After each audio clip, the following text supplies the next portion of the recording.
Hello, everyone.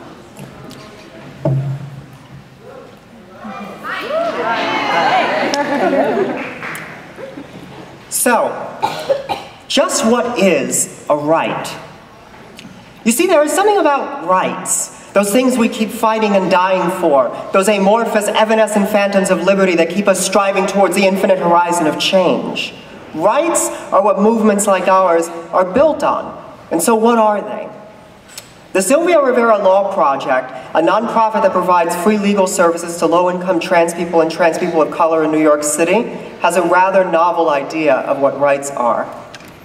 We believe that a right is something that you can touch, can taste, can live and breathe. It is something tactile, material, with a size and shape that is known, and something that is more than a phantom of a whisper of a thought on parchment. A right is the recognition of your humanity.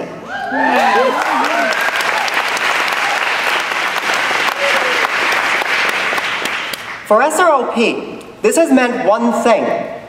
Rights require justice in order to be exercised, in order to be something more than theoretical.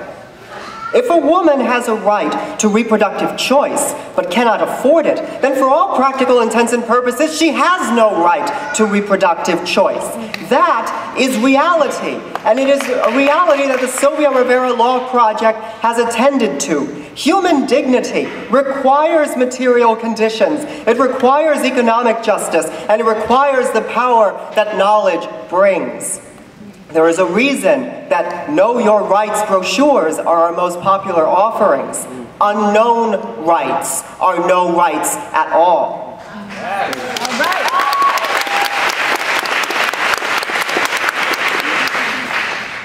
We see in all of our fellow sisters, brothers, and siblings a member of a wider human family that has been denied that humanity. At Sylvia Rivera, we take the cases few others will. We take the cases that strive for humanity where prejudice and petty hatred has most forgotten it, because their rights matter and because we count. What are these rights, however, that I keep talking about in the area abstract? The rights of transgender people of color, of low-income trans people, of immigrant trans people, of trans women whose society has forgotten, my sisters, sex workers, our incarcerated family members. We make humankind our business, a humankind that is holistic, that forgets no one, that celebrates the love of humanity and joy within us all, that elevates our art, our poetry, our struggles, and our quotidian joys in the midst of an oppressive society where patriarchy pushes down. From the smallest name change case to the largest appellate court case on access to Medicaid, we are there fighting for rights that are real. A right on paper is no right at all. A right that is coupled with economic liberty, however, a right that comes with the material resources needed to access it, is a right that can be exercised. A right that is known, that is understood, can be struggled for, and it can be won. That is why we at Sylvia Rivera have struggled against the doubts, the fears, and the worries, and the hand-wringing that attend a law project's work and seem to only promise death by 1,000 cuts. We have fought through these doubts because we know that our clients are more than clients. They are sisters, brothers, and siblings. They come from the communities that we serve and that we are a part of, that we know. They live and breathe with us too, and they are artists, poets, lawyers, teachers, and activists. There is no bright red line between activists and clients, lawyers and plaintiffs, service providers, and the served. Whither the link to reproductive justice, however?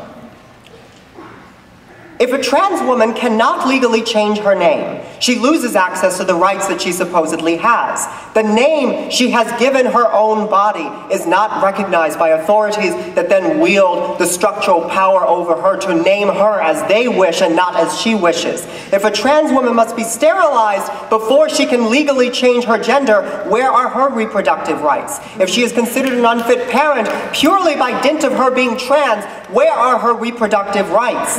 If a genderqueer person who is undocumented finds themselves at the mercy of the INS or other institutions that continually discriminate against undocumented and immigrants in this country, where are their reproductive rights? How can a sex worker who is transgender access health services without enormous risk simply because of their profession and their gender? Where are their reproductive rights?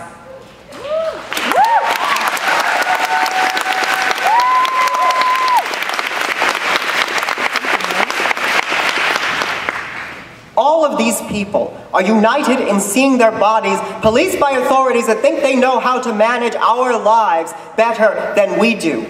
Sound familiar?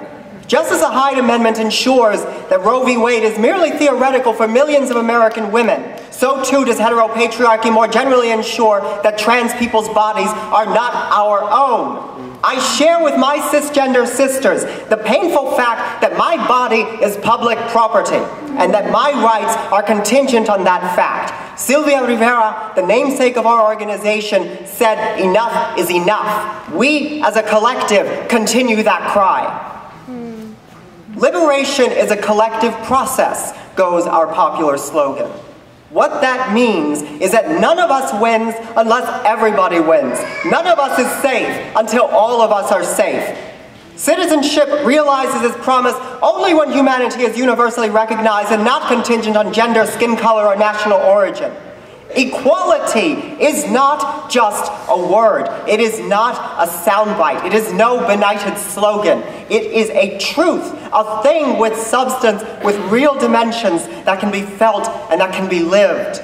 Transgender people cannot live their lives without a measure of reproductive justice, and reproductive justice cannot exist in a world where trans people's bodies are not our own. When we fight for the right to name ourselves, we are fighting for the right to control our bodies and our existence. When we fight for healthcare access, we are fighting for our bodies and the right to live. When we fight prison injustice, we are fighting against an oppression that criminalizes us for existing. When we fight, we share the cause of reproductive justice. Our bodies, our choices. Thank